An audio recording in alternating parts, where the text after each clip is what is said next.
So welcome to the Thrive Space live stream, Navigating the Corporate Stress Trap. I'm Marianne, the founder of Thrive Space. So before we get started, let me ask you a question. Have you been experiencing significant work stress lately? It's Thursday, it's the middle of the week, one day left, you've probably got deadlines and things like that. So I'm sure most of us would say yes. And you're not alone. So the UK Burnout Report in 2026 reveals 9 in 10 adults experiencing high or extreme levels of stress. And 1 in 4 workers had to take time off due to extreme levels of stress. Most of us don't feel comfortable talking about it at work. Does it surprise you? It certainly did me, the pervasiveness of this. 9 in 10, over 90% of us. So what can we actually do about it? Well, we may not be in a position to be able to change or move jobs or the culture around us, the load, the scrutiny, the unrealistic demands, and other factors, but we can change how we carry the load. Navigating the corporate stress trap. The key drivers for work stress can include the work overload, no recognition, lack of work-life balance, fear of failure, and fear of speaking up.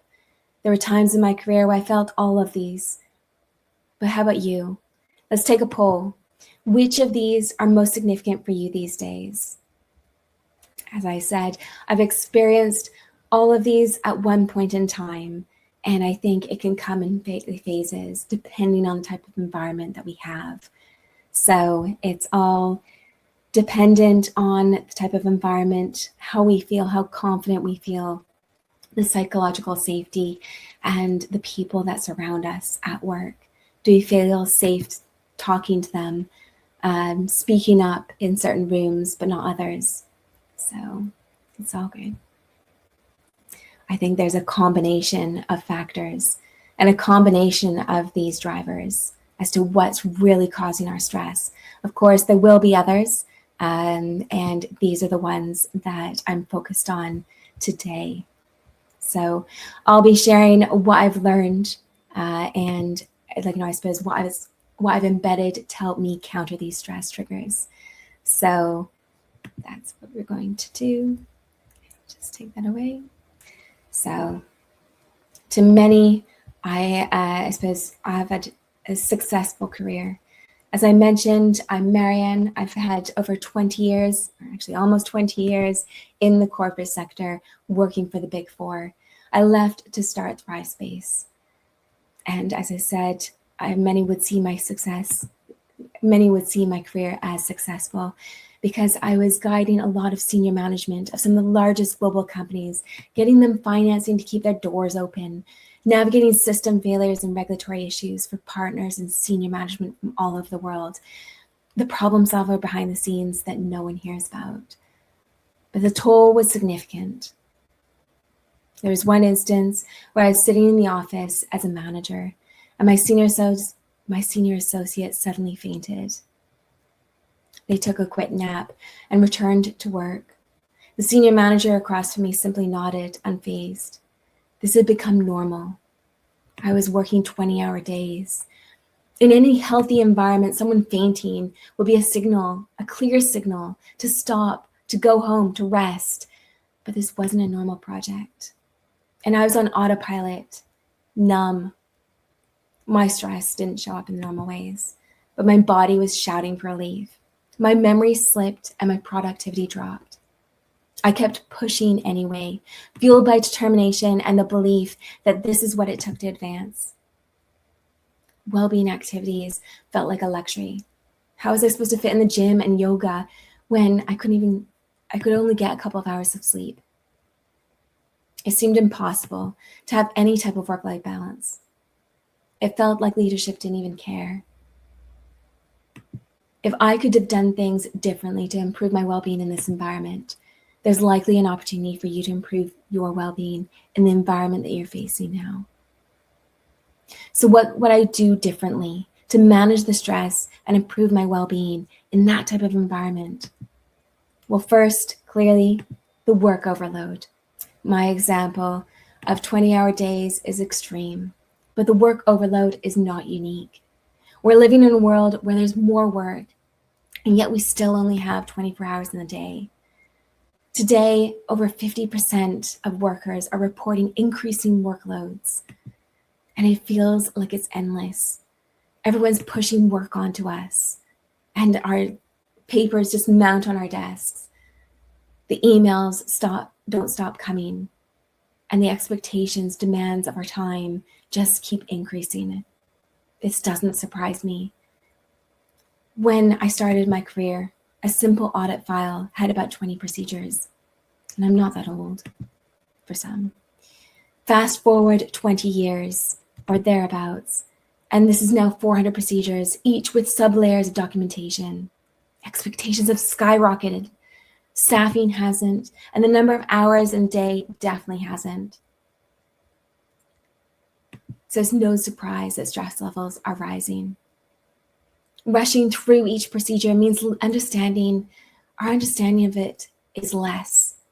We're not absorbing all of that understanding that we previously would. And there's more anxiety when the manager asks questions. And while emerging technology helps us process information, it doesn't reduce the workload gap created by rising expectations. When you're overloaded, your body floods with cortisol and adrenaline. This is meant for short-term bursts for survival, not prolonged states.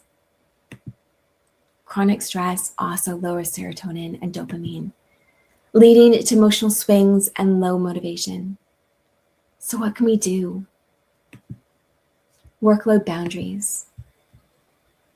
Using language that creates clarity and trade-offs and realistic expectations, such as, I'm happy to proceed. What would you like me to deprioritize to make room for this? Or here's what I can commit to within the timeline. Or the timing is tight, so if we can scale back the scope to X. These aren't excuses. They're professional guardrails. They show maturity. These guardrails protect your performance, your well-being, and support your long-term success without requiring you to overextend yourself or absorb organizational problems as your own. It's not the people who do the most that get ahead. It's the people who work sustainably. One misconception I had was that productivity was doing the most, but it's not. Productivity is doing the most important, and sometimes that means looking after ourselves. Let's address no recognition. Let's talk about the most overlooked source of corporate stress, not being recognized. The lack of recognition is not just disappointing, it's destabilizing. When your effort goes unacknowledged, the brain's alarm system switches on. You become hypervigilant, scanning for signs that we're underperforming or at risk. Recognition is a proxy for belonging, which is your brain is wired to track this for survival. When effort leads to silence, the brain interprets this as, this isn't worth it. I'm failing. I'm wasting my time. And that emotional equation leads to burnout faster than the longer hours ever will. So what can we do? We can build clarity on the inside. Clarity is the foundation of self-advocacy. And self-advocacy is how we get our work visible. We can strengthen this by identifying the non-negotiables, the workload limits, the deadlines, the quality standards, as well as knowing your capacity, what's realistic, not just what's possible. Yes, I can squeeze things in, but that's not really always realistic unless I'm sacrificing more of me for it, and it's not always worth it. Understanding your value, the strengths and contributions that you bring to the table, and naming your goals, the skills that you want to grow and the direction that you're moving in towards your vision. This is alignment. When you know what you need, what you bring, and where you're going, your communication becomes grounded instead of defensive. You start advocating for yourself from a place of strength. So strengthen that internal compass so you're not reliant on others for your own well-being. The lack of work-life balance. Lack of balance rewires the brain. When work takes over and life gets squeezed to the margins, the amygdala, our fear and threat detector, becomes overactive. Memory slips and concentration fades. This is what happened to me. Can you relate to? We become reactive, less resilient, and far more overwhelmed by things that normally wouldn't faze us. It's not a character flaw. It's biology responding to imbalance. So once again, what can we do? Balance doesn't magically appear overnight. It's built intentionally, deliberately, and one day at a time. We schedule recovery time the same way we schedule meetings. Use the big 3 priorities rule to anchor our day in truly what matters. This was a key difference maker for me. Narrowing down that to-do list to just 3 items. 3 items that truly move me towards my vision. Not everyone else's priorities, but my priorities. These aren't luxuries, they're maintenance.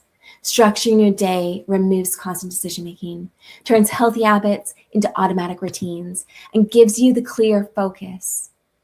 When your day has structure, your mind has space. And when your mind has space, you get the clarity, your energy, and your resilience back. Fear of failure.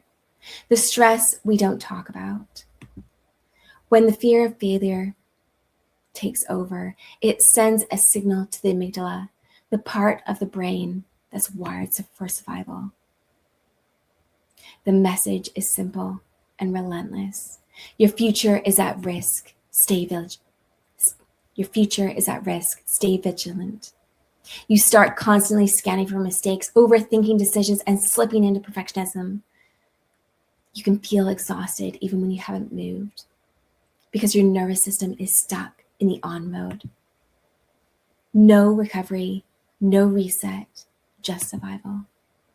This is your biology trying to protect you from a threat that doesn't actually exist. So to protect this cycle, separate your identity from your results. Instead of saying, I failed, say this didn't work, or this is a skill I'm still developing. Like these live streams. This protects your self-worth from your outcomes. And that changes everything. Fear of failure comes from tying your worth to your results. I did this all the time with work, and it personalized work problems rather than having that separation and having, I suppose, that space between me and the firm. When you untangle these two, the pressure drops, performance improves, and your brain finally gets permission to breathe again. The fear of speaking up. One of the biggest stressors in the corporate life isn't the workload, it's the fear of speaking up. With 43% of employees worried about redundancy and job security, many people stay quiet, not because of lack of ideas, but because they don't feel safe voicing them. And the body responds to that silence the same way it does with any threat. You become hypervigilant and hyper-aware of how you're being perceived, what you say, what you don't say. What's it going to cost you? If the fear of speaking up feels risky, you can lower the perceived threat by using language signals, openness, humility, and collaboration. Such as, this is early thinking, but I want to put it on the table. Or one thing I'm wondering is X. Or can we explore this? This softens the edges and reduces the stakes. This makes the contribution feel possible again. Small, low-stakes contributions retrain the brain to feel safer over time. You rebuild your voice one sentence at a time. Navigating the corporate stress trap. Addressing the work overload by reinforcing professional guardrails with workload boundaries. This is so key. for not receiving any recognition, which happens a lot. Strengthen your internal compass, clarifying your value and your goals. For the lack of work-life balance, add structure to the day, building it in ourselves, making sure that our priorities are truly our priorities and help us get towards our vision.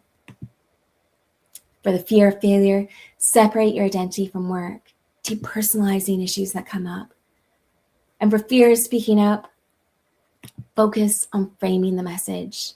The greatest weapon against stress is our ability to choose one thought over the other. It's not the load, but how we're carrying it. Our thoughts, our assumptions, and our actions that weigh us down. There are many different stress triggers and strategies, and today I've mentioned a handful of strategies that do help. See what will make a difference for you this month. If you want a sustainable change, not just coping strategies, our Clarity Under Pressure course gives you the communication, the emotional intelligence, resilience, and decision-making foundations that make every stress reduction tool effective and help you thrive. Clarity Under Pressure strengthens the internal systems that make all these strategies possible. They help you shine and take it to the next level. So where do you want to be a year from now? Do you want that promotion, that better work-life balance, a voice that has an impact in the room? By delaying changing habits and implementing these types of strategies to reduce the stress, taking simple steps to develop yourself, you risk losing out on what you're capable of, your true potential. Control your destiny or someone else will. The choice is yours. Thank you for joining today and participating in this live stream. We will share the slides with you on the website a bit later, and they'll be available shortly for you. So thank you. Wishing you a stress-reduced and joyful day ahead of you, as well as the week ahead. So you've got your Friday and your weekend. It's a long weekend for some, not for others, but please do enjoy, I suppose, the rest of the week. So just in terms of looking forward to doing another work live stream on the 2nd of June coming up, which is Tuesday, the 2nd of June. Once again, we will be talking more about these sorts of strategies, these ones that are causing the root problem for people. So the stress, the burnout is all going to be there. So stay tuned for that. Thank you again for today, and I look forward to seeing you again soon. Have a great one.